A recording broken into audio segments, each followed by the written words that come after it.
Good morning, YouTube. I was tagged into doing the Mixed Girl 2015 tag video for YouTube. And I apologize for the crappy lighting in this video. I am currently using my iPhone and there's not really good lighting in this room. So there's 10 questions and I'm going to try to roll through them as best I can. Question number 1. What are you mixed with? My mother was born in Scotland and raised in England, but her family is Scottish. And my father's father was Apache Indian, and his mother was African American. So I am Scottish, Native American, and African American. Question number 2. What ethnicity have you often been mistaken for?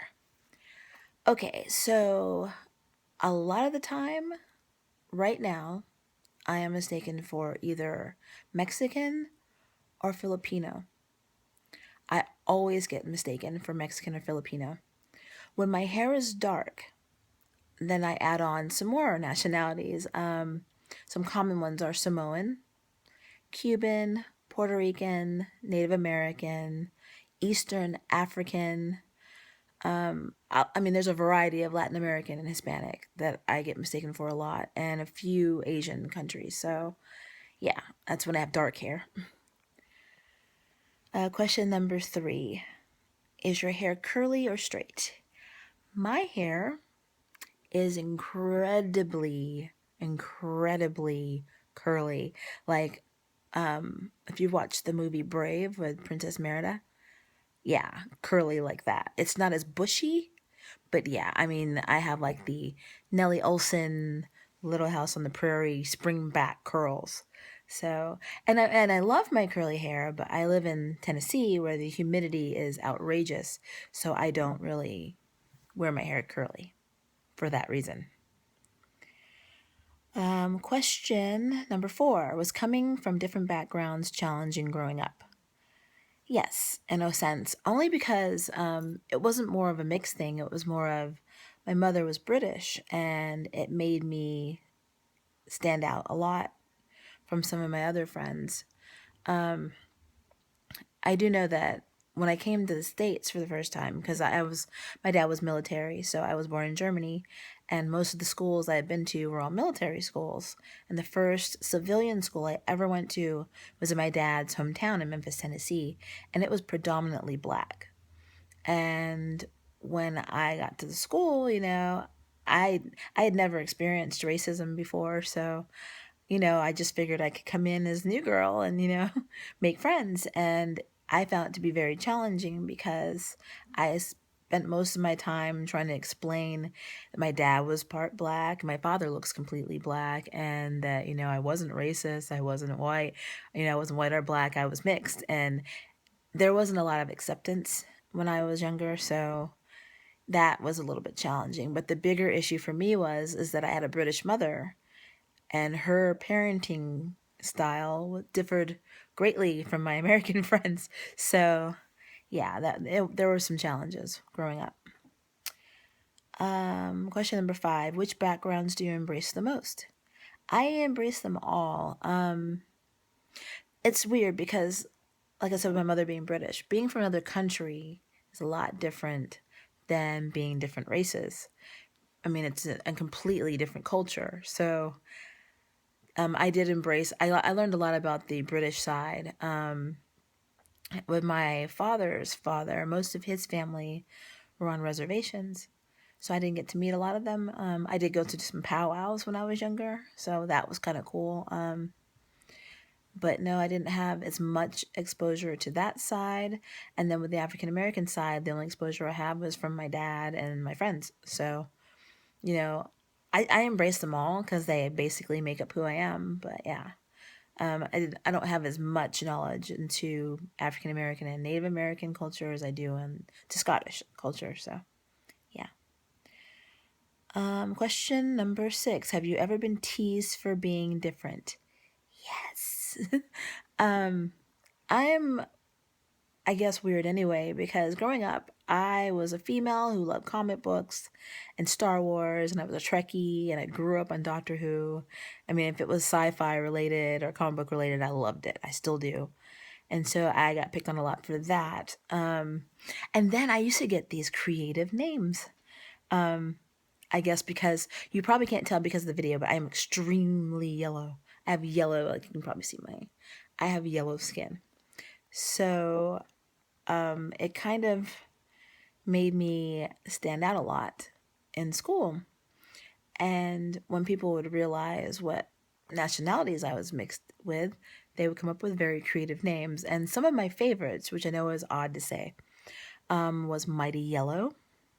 Well, that wasn't my favorite. That one was just annoying. Zebra.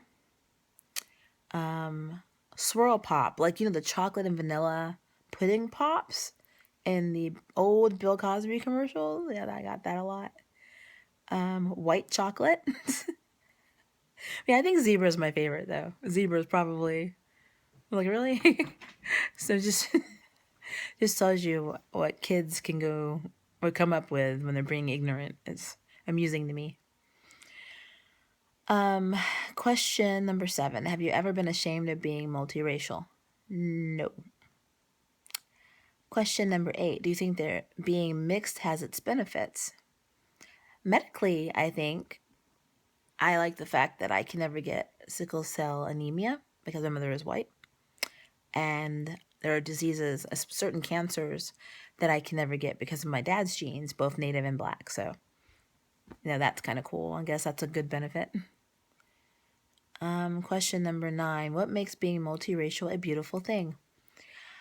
I think, and I'm pretty sure a lot of multiracial kids will agree, the story and how our parents got together is what makes multiracial beautiful.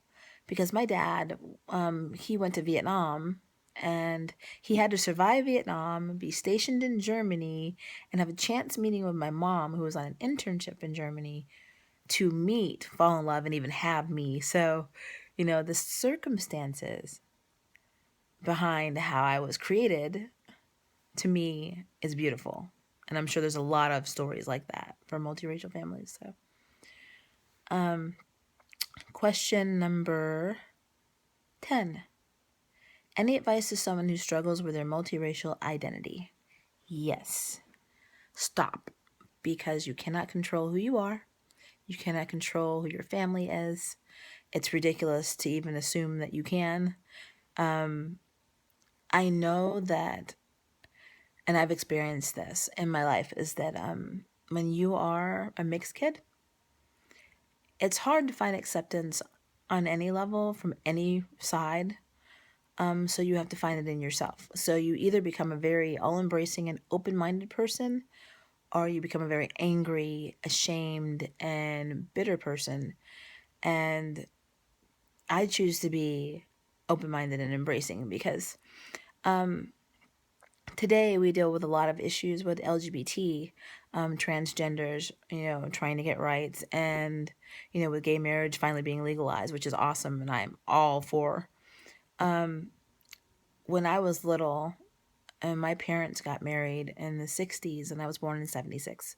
Yes, I'm old. It was illegal for them to be married.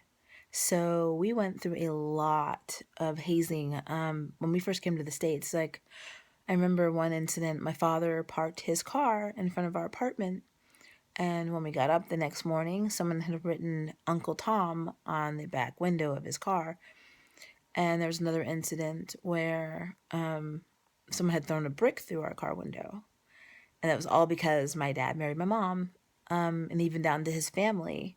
His family was not accepting of my mother, which was so ironic because my mother's family was accepting of my dad, which in those days, is kind of a big deal. So, like I said, it's just embracing who you are and not being ashamed of it, being proud of all your nationalities and everything that makes you who you are is probably the best thing you can do in life. Because if you don't accept yourself, no one's going to accept you either. So take a deep breath, be proud of who you are. That's all I can really say. So All right, so that was the 10 questions in the tag. If you did your own Mixed Girl 2015 tag video, please link me at the bottom of my YouTube video. Also, if you have any comments, I like reading them. So post away and I'll try to respond unless they're crazy and I might ignore them. And I hope you enjoyed this video. And again, I'm going to try to do a better one at a later date, but I just wanted to make sure I got the tag in since I was tagged. So, all right, have a good day. Bye-bye.